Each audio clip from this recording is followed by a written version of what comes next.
if you do something for 10,000 hours, you will just know it.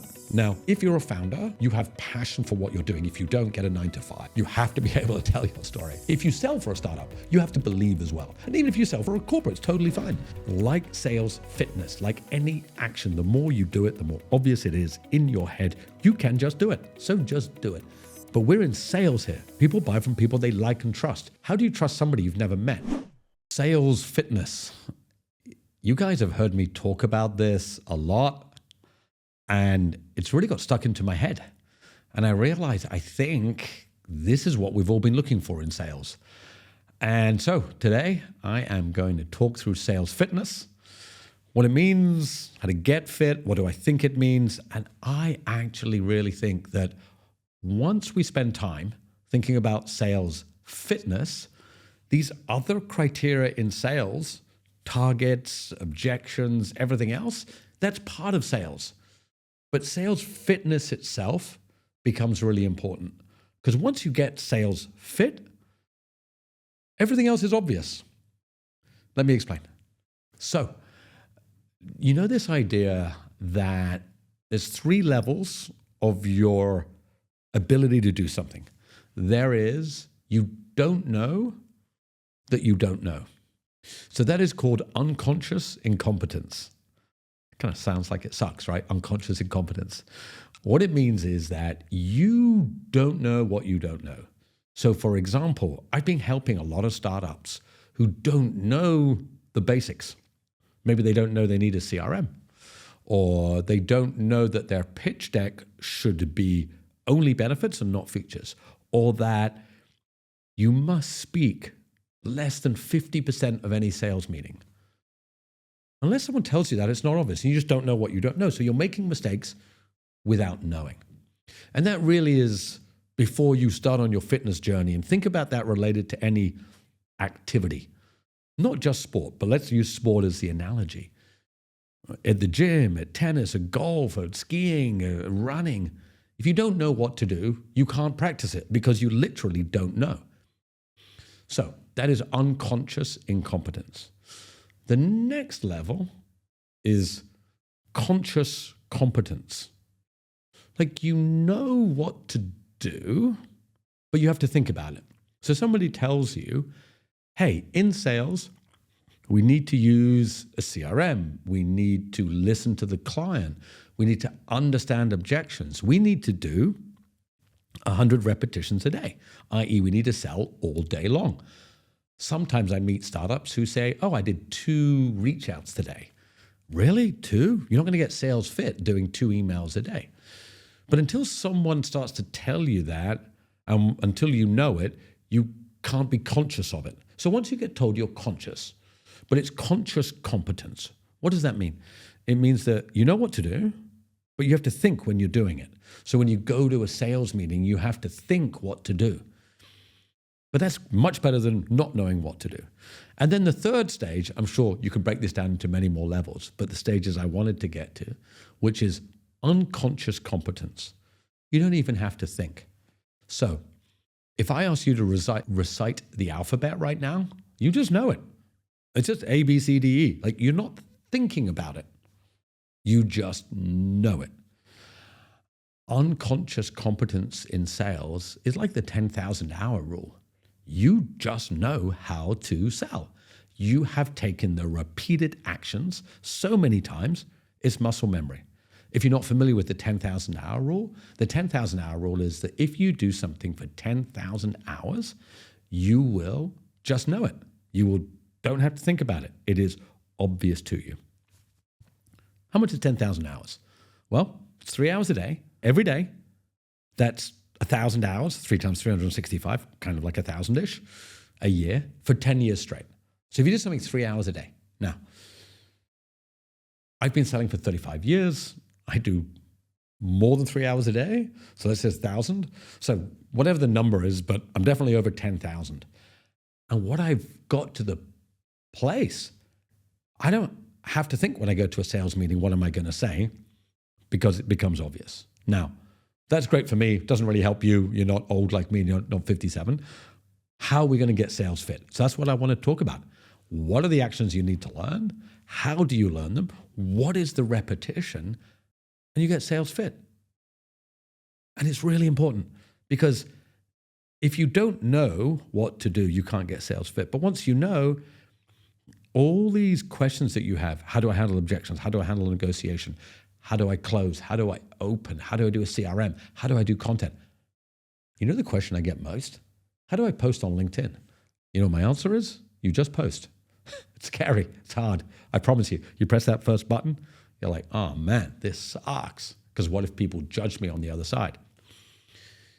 I'm going to teach you a way to be sales fit that you don't worry about that judgment.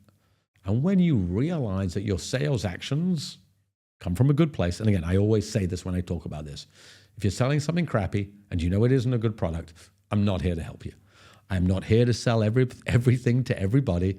I'm here to show you that if you have a good product and you're a good person and you don't try to ram the product down everybody who walks past's throats, we want to sell it to the right people at the right time, and your sales fit, you will sell a lot. And that would make me happy because I love selling. Alrighty, let's start on sales fitness.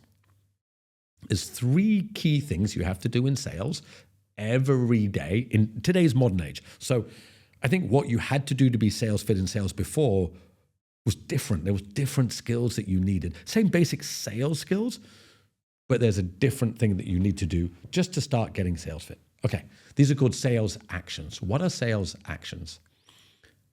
First sales action is interacting with a client. That is a sales action. What does that mean? Emailing a client? And a client or prospect. So I'm going to use this word interchangeably. Really important. A client and a prospect are the same. A prospect is somebody who might buy from you. A client is somebody who has bought from you. Who's most likely to buy from you? A prospect or a client? If you said client while you were watching this, well done. That is correct. We have to keep selling to our existing clients. So I'm going to use the word client or prospect the same. To get sales fit, you must interact with a prospect or client every single day. What does interact mean? It means speak to them. So physically have a meeting, send them an email, comment on their LinkedIn. And again, I'm very much B2B focused. So LinkedIn, incredibly important. And we'll come to that as part of your fitness routine. You are going to take that action every day. Speak to a client, email a client, comment on their LinkedIn, and spend a minute to think about that client or prospect. What could you do to help them make a decision? That's sales fitness. Remember, I didn't say what can you do to make them buy, to help them make a decision. And if their decision is no, that's totally fine. We want to get people to say yes or no, not maybe. People don't decide in sales because you are not sales fit. You, the salesperson, are not understanding how to help them along on the journey. So every day, and we'll start at the gentle level, okay? We'll start at the gentlest level, 1 sales action a day, 1. So 1 interaction, be that a meeting, a phone call, an email, a comment on someone's LinkedIn, 1 a day, and that'll start training your muscle memory. Inside the sales movement, I've done tons of videos on meetings and how you interact with a client. You should dive in, and I have my YouTube channel. You can look at all of these. But once you have an interaction with a client, you've got to get better at that too. But the way to get better is to do things. You want to learn any skill? Do it. So we'll really dive in as I'm going to be doing this forever. Here's my promise, people. If you're watching this, I am going to be doing this forever. So I'll endlessly give you tips and skills on how to get better at these actions. But today, I'm laying the base level of how to get you fit. Okay. Every day, we're going to take 1 sales action and we're going to learn what worked and what didn't. Okay. Number 2, we are going to do lead generation. To do the first action, you need prospects or clients. How do you get prospects or clients? You find new leads. How do you find new leads? Again, we can dive into that.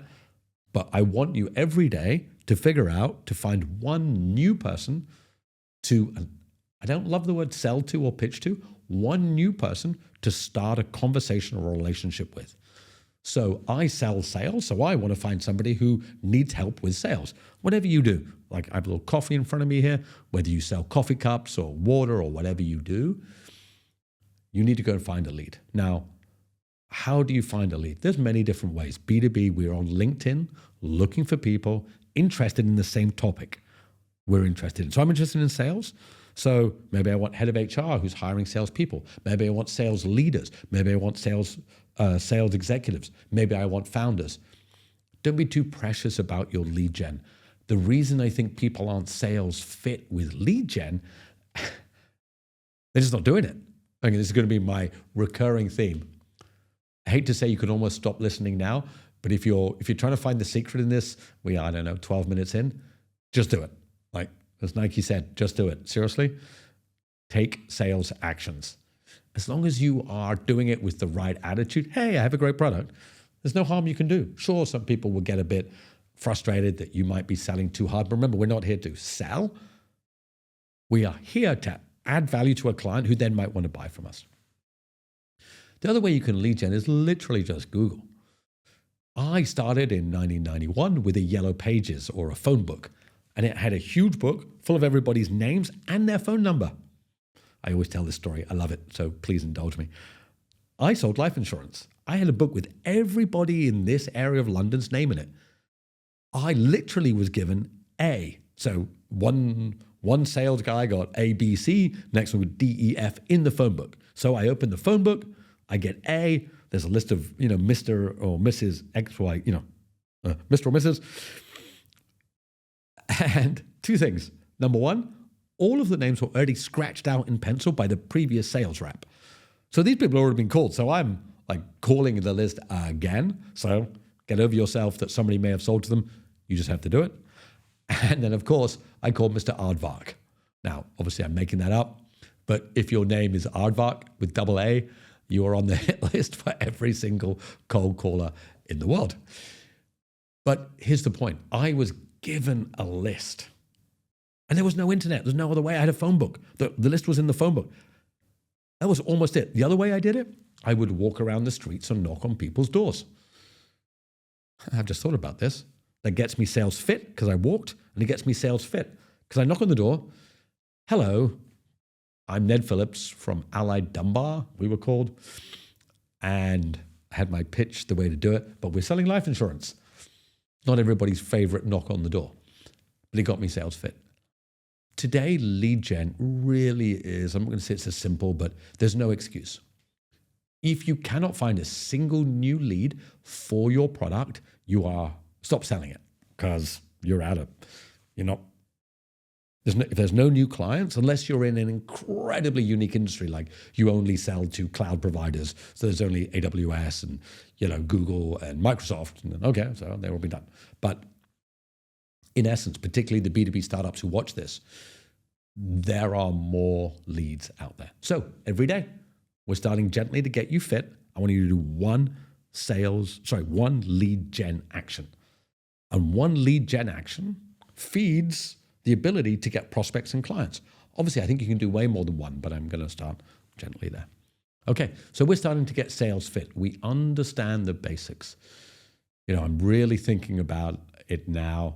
I want to make it so that the bar is so low that anybody, because a lot of people I find that think about sales, there's the salespeople who kind of get this, but there's the unconscious incompetent, i.e., they don't know what they don't know, and they don't even know they need to do lead gen. So I meet startups who literally thought that they would build their product and somebody would come and buy it.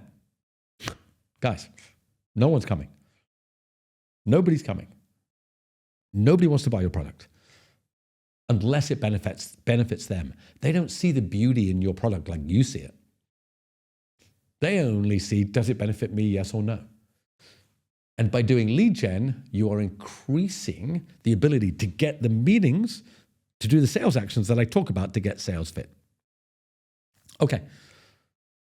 We are now starting to get sales fit. We're speaking to clients and prospects, or emailing clients and prospects, or interacting with clients and prospects, and we're finding new clients and prospects. Look at us, killing it. And the third thing you need to do is you need to increase your surface area of luck. What does that mean?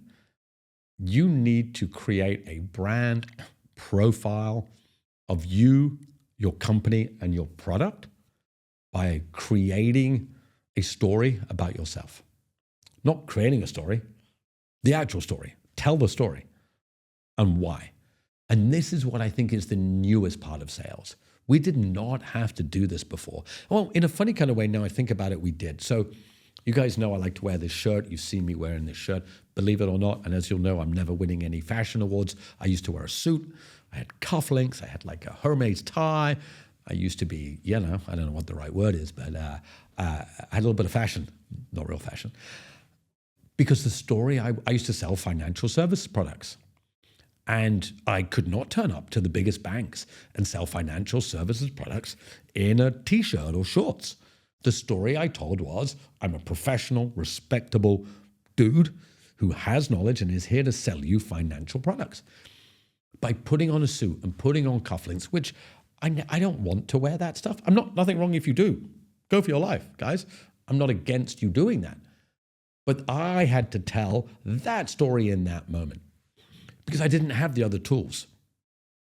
Today, and I'm really focused on B2B, telling people that your product is better than the other person's product, like no one really believes that.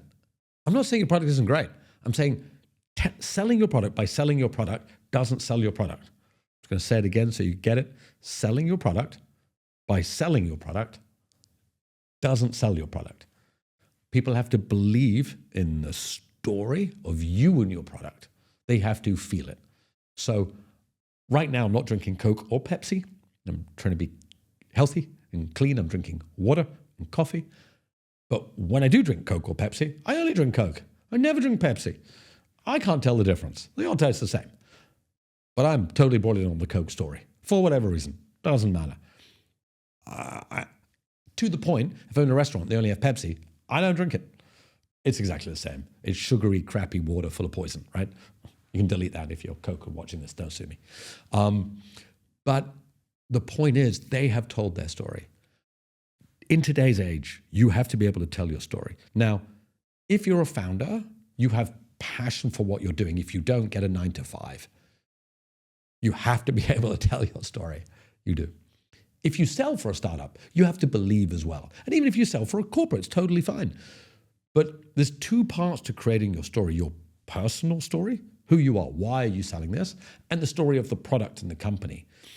Because when you walk in that room or turn on that Zoom or send that email, the person that you are interacting with, I use the word interacting before sales, if they have even 1% of good feeling about you, you've increased your ability to sell. Who do people buy from? People they like and trust. Who do people like and trust? People they know.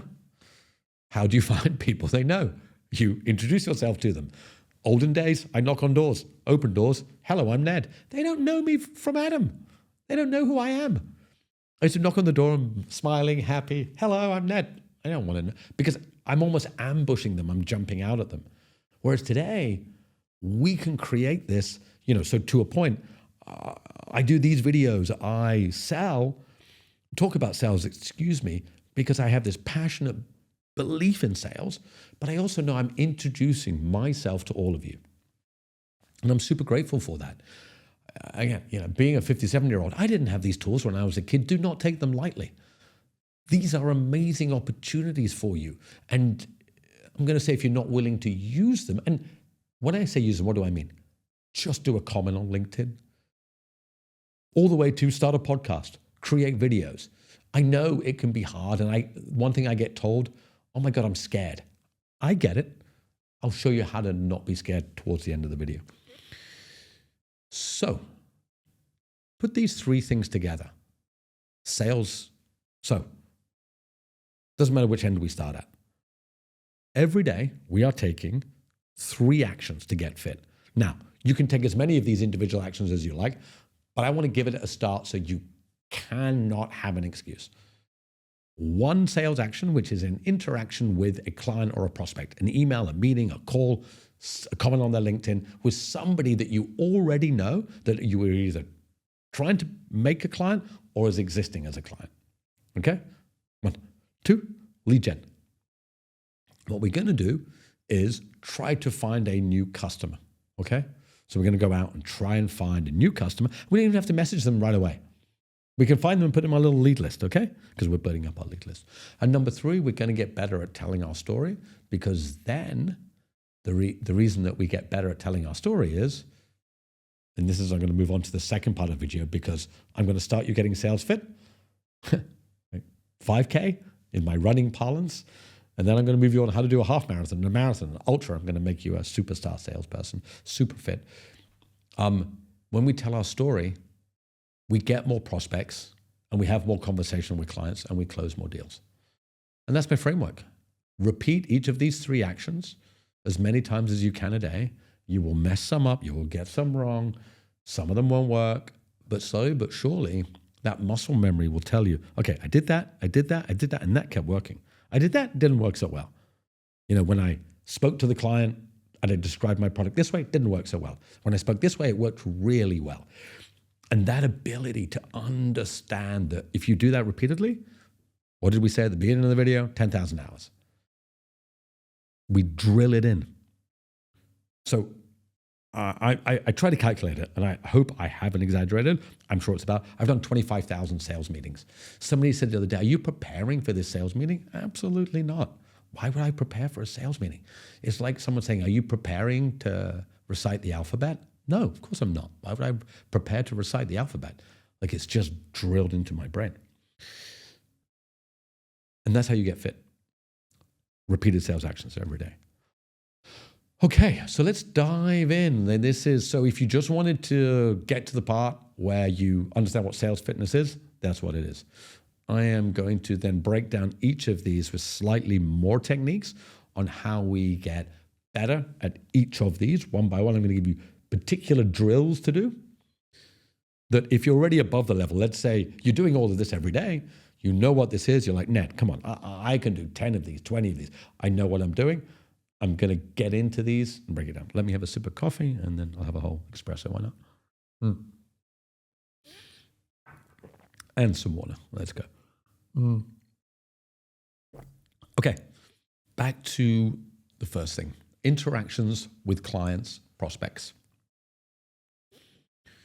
Here's a skill. So I'm going to give you, let's call it 3 drills to do inside each of these 3. Actually, I've had an idea. I'm going to create a 3x3 matrix and I am going to build that out. It can be my thing. Okay, so there's 3 aspects of sales fitness: interaction with clients and prospects, lead gen, storytelling. 1, 2, 3. I'm going to give you 3 drills inside each of these to learn. And then you can have a 3x3 matrix, 9 things to do. You do those every day. You'll be sales fit. We'll all make a lot of money. Everybody will be happy. All right, let's go. Drill number 1. I always feel so stupid when I say this. Less talking. Coming from me, that's ridiculous because I like talking. Your first drill is in your next or any sales meeting that you have. So this is a physical drill inside a Zoom call or a meeting in person. I want you to speak less than 50% of the time. Now, if you're on Zoom, it will just tell you, you can just record the call. It will chop it up and say who spoke what. Practice until you can do it. Like any sport, any drill, any fitness, I want you to practice until it is second nature to you to speak less than 50% of the time. How do you do that? You ask questions. And here's a tip, a trick. You meet someone who's like, how are you? Great. They said, oh, I just went on holiday to Bali. Great. Do not say, cool, yeah, I just went to Thailand. I don't care. As a salesperson, no one cares where you went. I don't care what you did. Don't care who you are. Stop. When they said, I went to Bali. Great. Where did you go? Oh, I went up north. Oh, wow. What was it like? so many people respond to the client or to even in just normal life. Somebody says, I did this. You go, I did that too. Why would you say that? I know it's a reaction and I do it too, but it doesn't make sense in the sales. So that's drill number one inside. Drill number two, practice copywriting.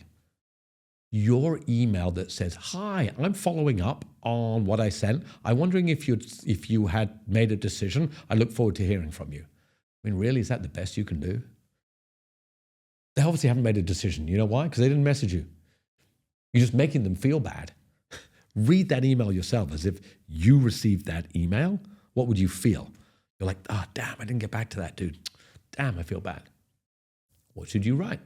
You should write, hey, let's say they work in whatever, insurance technology. Hey, I saw that there was this new news article about insurance tech. I thought it'd be super interesting for you. Hope all is good. And they'll be like, oh yeah, I should get back to that, Ned. Oh, okay, I'll have a think. But also practice writing hooks. You know what I mean by a hook? So for example, your email shouldn't just be, hi, I'm following up. Hey, and you need to think about this hook. One of our clients just doubled their revenue. Wanted to see if we, I can show you how they did that. Or I'm going to say, you'll figure it out. Practice copywriting. Write out emails and see if you get better at them. See how they interact. And the last drill is a little practice for LinkedIn on how to comment on other people's posts. Commenting on people's posts is a really valuable way to show that you care. I want you to comment on someone's post or someone's other comment. You don't have to post. I'm not asking you to post. I'm asking you to comment so that they reply. What do I mean? If someone does a post and you just put a thumbs up, they're not going to reply. Or great post, they're not going to reply. What you need to do is write a comment that encourages debate, and they'll be thankful. Don't write, oh, I hate your post, you suck, dude. Obviously, write something, and it doesn't have to be all agreeable. What it has to be is you have to be able to encourage debate. Why? It helps them, and it increases their followers, and it increases their visibility, so you're giving them something. And then separately, you can then respond to them. And you know what happens after you respond? You can DM them and say, hey man, thanks for the chat, that was cool. Like, that was cool, hey, really appreciate it. How's things going? Remember that lead gen I told you about that you're going to be doing? That's it. It's that practice. Each of these things that we're practicing inside, interacting with a client, speaking, writing, commenting, which is still writing, but writing an email, only think about them. Don't write for you. Don't write about your product. Don't write about you. Don't write about what you've done. You can write how you maybe have helped other clients, but what you want is to, and don't make it hard for them. Don't say, hey, can you tell me the 5 reasons that you haven't bought my product? No, of course they can't. If they would have, they could have. They didn't. The reason they're not buying from you, they haven't told you yet. And if they have told you, great. If they said, hey, I don't have budget until next month, and next month I'll have budget, we're all good. That's fine. You don't try to hurry that up. You write in your CRM, hey, budget is coming next month. Of course, if somebody told me budget is coming next month, so it's now February the 13th, I'm going to put into my CRM, March 1st, call that person. On March 1st, I will call that person. And they said, call me in the beginning of the month. So I called. If they didn't say that, I wouldn't do it. But we have to be able to respond to them. So what you're trying to do as you learn about sales and interaction is make them feel good. So there's your 3 matrix things to do. Your overall mindset around this is, if you're selling technology or you're selling a product to somebody, you're actually giving them a problem and giving them work. What do I mean? When you turn up to sell something to somebody, you're giving them a decision. Do I want to buy it or not? And it could be a problem because they maybe want to buy it, but they don't have the budget. Yeah, I kind of do, kind of don't. Not sure. What should we do? Let me see. Okay, so you're giving them that. Separately, the other side of it is They are then have to work out, they have a bit of risk. Should I buy this? Particularly if you're a startup, listening to this, you have a bit of risk. What is the risk of buying this? It's not, should I buy the product? It's what if I get it wrong? Not what if I get it right. Your job in all those interactions with the client is to try to not tell them your product's great. Look, they know you think your product's great. I mean, how many people turn up and say, hey, I have a really terrible product. Do you want to buy it? People just don't do that. Everybody turns up the same. Hey, my product's awesome. Please buy it. No. You got to talk about the client, listen to their, I don't always love the word problems. Just listen to what they're saying. Just tune in. And they may ask you, and if they ask you, hey, can you do it at a better price? You choose. If you want to, yes. If you don't want to, no. Or, hey, can I buy it next month? If you want to, yes. Or can I only buy this part and not this part? Sure. These are all good. These are all sales questions. But the skill that you are practicing in your writing and speaking to get sales fit is to see when there is a problem in their head that they're not saying. And that's what I love to do, is to really try to find what is it that they're not saying. And that's when you're super sales fit. You can just sense it. You just know there's something they're not telling you, that they're not doing, and there's a reason that they are not buying. If you keep repeating all of these skill sets and learning how to do these, by the end, it's very natural. And you'll turn up in a meeting, you'll understand how to do the meeting. I'll be doing another video, I've done it before, about how to run a meeting. For the people in the sales movement, if you're watching this, you know it's one of the modules in there, how to run a meeting, which is the same type of practice, how to get a client to speak to you about what they're thinking, what they want, and how you open a meeting by building trust, rapport, by talking to them about their holiday, their kids, their life, their family, their wishes and wants, what's in the background of their screen. So by the time you start talking about their product, they're like, oh, I like this person. This is cool. It works really well. Okay, that's sales fitness. I'm not going to say that's level 2. We've done level 1, which is just start. That's level 2.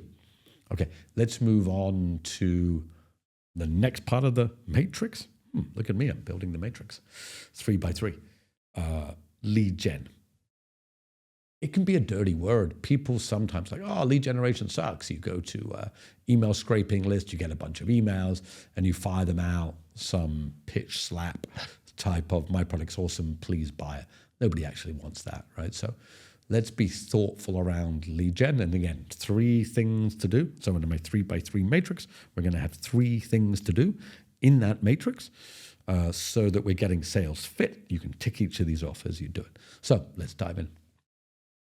Number 1, you just, and again, I'm very focused on B2B, you just have to get good at LinkedIn. I do not care what you say. I do not care that you do not have time. If you do not have time to do LinkedIn prospecting and particularly Sales Navigator, I know not everybody has Sales Navigator because it's an extra $99 a month. If you don't have time, well, yeah, you don't want to do this. And one thing I can help, if you want to do this, I will help you sell a lot. If you don't want to be in sales, I am not here to drag you over the line. I am not here to make everybody a salesperson. If you want to do it, I'll get you sales fit. You'll sell a lot. It'll be super obvious. You'll love it. It'll be a great career. As you know, I think it's the greatest career on earth. But if you don't want to do it, then it's totally cool. Go do something else. Well, that's awesome. Absolutely cool. If you are in B2B if you're in B2B, you have to use LinkedIn. What I want you to do is go onto LinkedIn and start looking for people you could possibly sell to. How? So you must roughly know who your customer is. 3 ways to think. What type of company? Who at that company? And is location important? I'm less fussed about location in this new world where we all live online, but location. Type of company, type of person, location. Just go to LinkedIn and start looking for these people. If you have Sales Navigator, you can use the lead filter button on Sales Navigator, and it just builds it for you. I do not want you to message them yet, so wait for the second part. So go find people, build lists. Don't message them yet. Hold your horses. Second part of that lead gen is you can also use Google. I know it seems crazy obvious. Let's say you sell again InsurTech. Insurance companies, people who run the insurance part, people who run the insurance part at the insurance company. You can tell I don't know insurance. Doesn't matter. Like, I don't care what you sell. I have no interest. I don't mean that badly.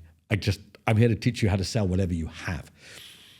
So LinkedIn and Google as one. So I'm putting these at the first part of the matrix, first part of the skill sets to get sales fit. Practice finding these types of people.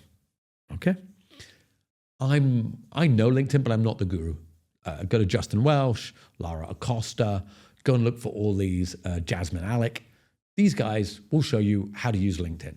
Again, if you don't have the small amount of money, Justin Welsh, I think, has asked for $99 to make you a LinkedIn ninja. I'm not even going to say it. I'm going to say it, just in case it's not obvious. If you don't have $99 to become a LinkedIn ninja, you're playing the wrong game. You do have $99. You just did. If you're watching this video, you have $99 to become a LinkedIn ninja. Buy the course. Let's go. Okay, so build lead gen lists. Number 2. Maybe I went to number 2 already. Doesn't matter. Here's number 2. Do not message them. So it's the second lesson in lead gen. Do not be lazy and get a list of 100 people and blast them all the same message. And that's it. Like your sales fitness. Sometimes fitness is about restraint, not about action. The restraint that I need from you is to not get a list and blast them the same message. We'll talk about automation in a minute, but right now I'm talking about getting you sales fit. Like, I believe in the grind. Like, I completely believe in the grind. I want you to do a lot of crappy, hard, grinding work, sending stuff out. Sure, we can automate, and I'm not against it. But you've got to learn the lesson yourself. The best automator is someone who's done the grind. Lesson number 2, do not blast your message out to a bunch of people all at the same time. Have restraint. That was an easy lesson. I told you to do nothing. All right, number 3, inside here. Pretend that you are the person getting your message. Okay, so I'm going to give you 2 examples of messages I could receive, and you tell me which one works. Hey, Ned, we're a software development company that has front-end and back-end developers. They are awesome, and here's the price. Can I book 30 minutes in your calendar to go through it? Second message. Hey, Ned, we've been looking at the sales movement, and congrats on all you've built, and we've been loving watching your YouTube videos. We looked at your website, and we did a little bit of work to show you how you could refine it. We've shown that to you here. And if at any time you'd like some information on this, please do let us know. Thank you very much. And then that dude went and commented on my LinkedIn post just to give me a little bit of extra love and likes. I'm making it plainly obvious. Lead gen is about personalization that you can do. Practice it. I want you to practice at volume and at speed. So you start really, really slow. You get a lead, you go on LinkedIn, you look what they did, you look who they are, you go to their website, you find a bit about their company, you find out that Jane at XYZ company just fundraised $1 million. You write the email, hey Jane, unbelievable. I saw you just raised $1 million, XYZ, blah, blah, blah, blah. I can do that at scale now because I've done it so many times. I can personalize messages. I look, I click, I link, I go. But what somebody's getting is a personalized message from me. And that's me getting sales fit. I practice. I know how to do it. I know how to get sales fit for people. It's great. And it's fun. And your response rate is much, much, much higher. And that's lesson number 3. Your first lesson is lead gen. Just do it. Let's go out and find these leads on LinkedIn, SalesNav, and Google. Remember, which type of company, which type of person, and where they are. Once you have that, you can find people. Number 2, do nothing. Do not automate and message them at first. We can automate later when you really, really, really know the message, then you can automate.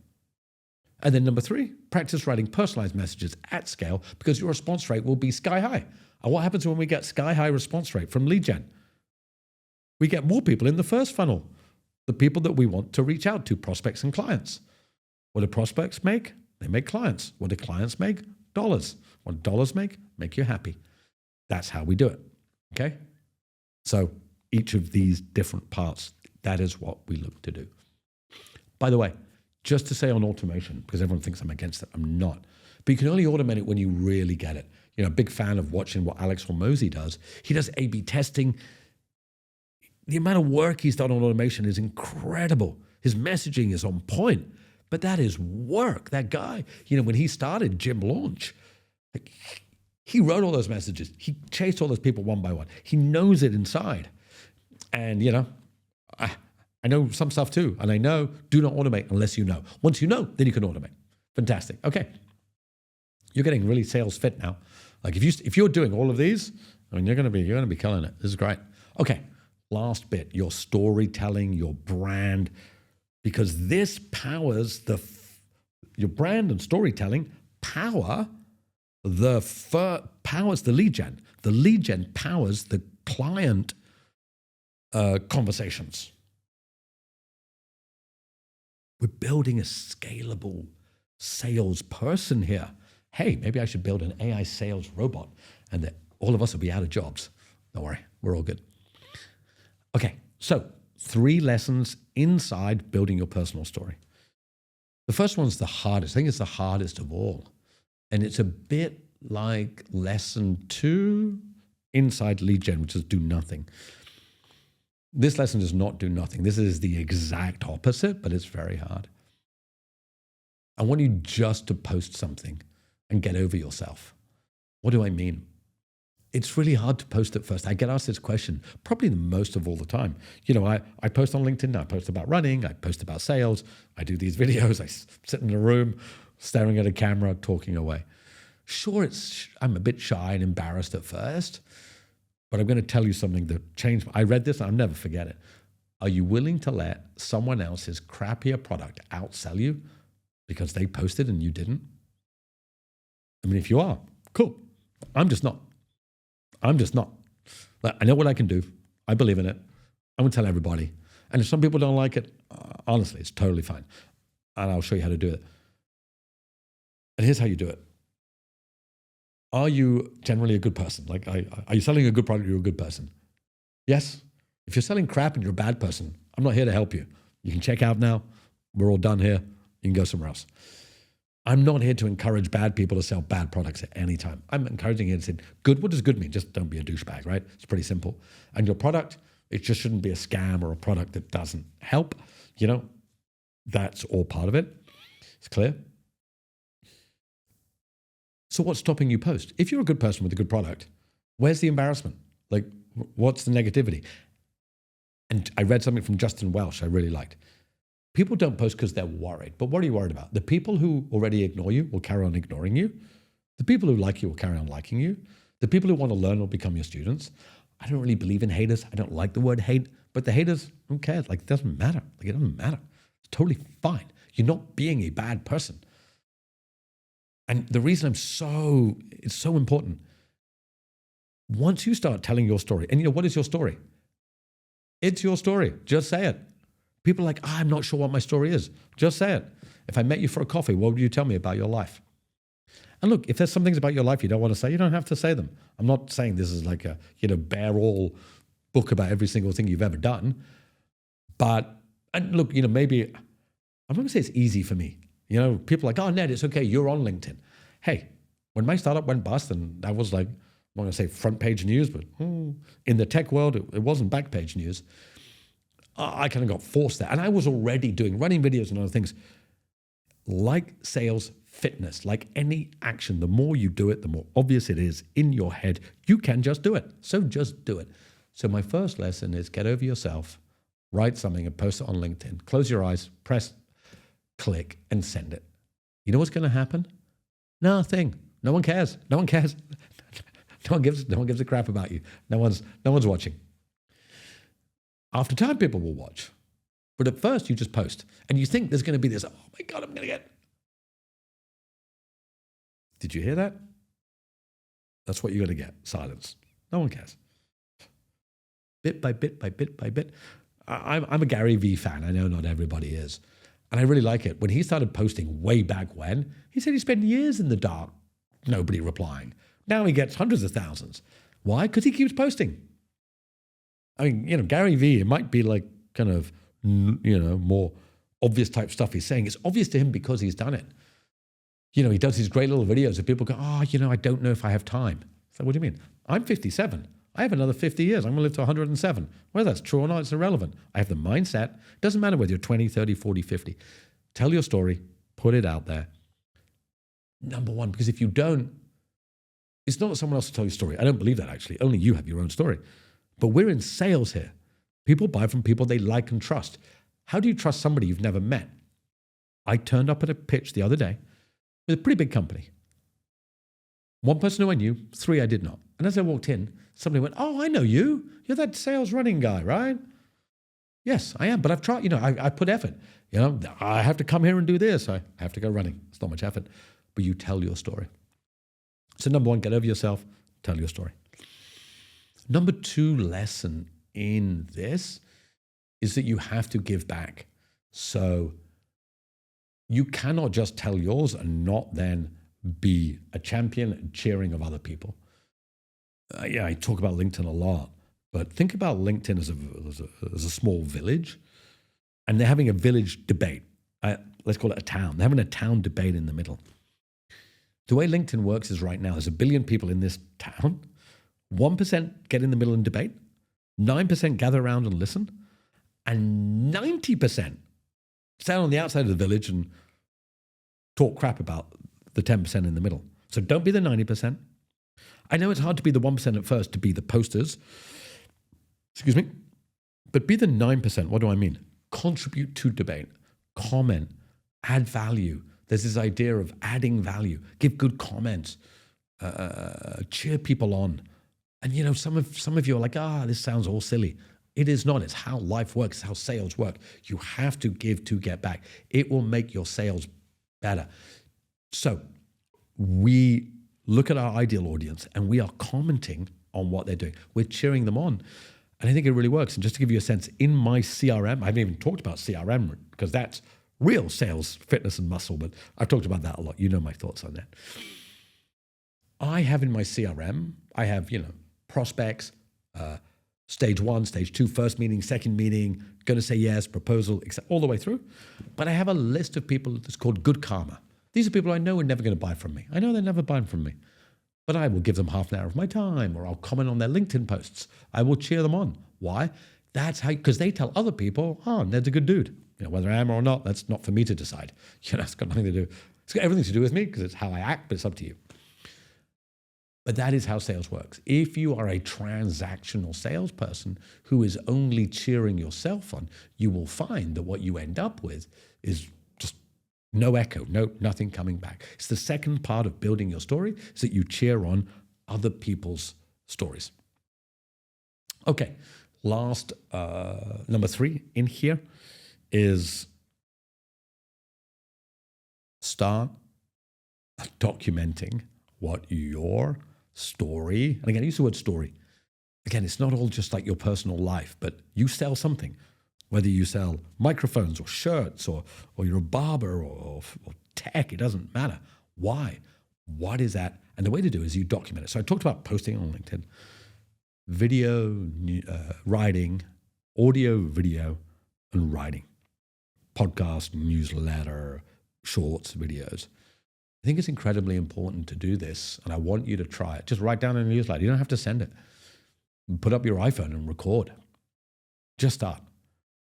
The reason is, there's 2 reasons. Number 1, I think it's incredibly important to help you as a salesperson, whether you are a single founder who must tell the story, or you work at the biggest enterprise company there is, AWS, selling massive amounts. If I was at AWS, I would tell my story even more. Why? Because there's 100 other enterprise salespeople selling cloud storage at AWS. And why is the client going to want to talk to me? Because they know me. I want them to know me. So I don't care. There's no excuse for not telling your story, unless you don't want to do sales, which is, again, it's totally fine. And practice it. Write it down, take videos. This is the new way to do B2B sales at scale. And it really promotes sales fitness because you get your story out. The other part is, this is sales. Me sitting here, talking to this camera, even though I said don't talk the whole time, but this is me expressing myself. I practice by talking. I practice by writing. So I write a newsletter every week now. I write on LinkedIn every day. I've had a newsletter in my startup for 5 years, so that's 2 years. That's 6 years of newsletters once a week. So there's 6 times 52 is 312. And I posted on LinkedIn, I'm going to say every day for the past 3 years. So 3 times 350 is 1,000. So 1,150 times I've had to write something that to a degree has to be either storytelling, persuasive, putting my point across, not selling my product. Remember, I'm not writing down, the sales movement is the best sales training program on earth. I'm talking about sales, what I love, what I do. And you have to do that because when you are now, I talked about I don't know where in the matrix anymore, but I'm lost. Maybe I'll never come out of the matrix. I'll just stay in this room forever talking endlessly. The point is, it's all part of the same thing. The practice you get by writing a great newsletter, you can use that to write a great email and to use that to write great outreach to your lead gen, who then becomes a prospect. Use that to write a great email to get them to be a client. And once they're a client, you understand how to speak to them and talk to them and tell your story to upgrade them to buy more. It's all together. Sure, you can do it individually, but we want to get sales fit. You want to be an absolute killer at sales and get sales fit. This is where it's at. So, people, thank you so much for watching this summary. 3 things to get sales fit. 3 things. Number 1, interaction with a client or prospect. Number 2, lead gen. Number 3, tell your story. And inside those are 3 things that we went through. If you do these things every day, you do them at scale, you no longer have to worry whether you will sell. You will. If your product is good.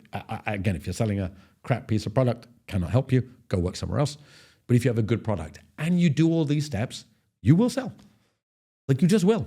It's a bit like my running. The more I run, the fitter I get. Like I can't run 100K a week and then get less fit. It's just not how it works. I will just get fitter. Sales is just a process. I will finish by saying, apparently, and I'm not a gym guy, as you can tell, I don't have guns. Most people sign up to the gym at the beginning of the year, in January, and then they stop going in February. And then in summer, they're not in shape. We know why. All I can do is encourage you. All I can do is give you the tools. I will give you free tools. Follow me on YouTube, LinkedIn, and everything. If you want to really get fit, join me on the sales movement journey. But I will give you the ideas and the tools and everything to take you forward here. But ultimately, you got to do it yourself. So I'm always available. Hit me up. I hope those lessons help. Let's get sales fit and sell a lot. I always appreciate you watching, and we'll see you next time. Take care.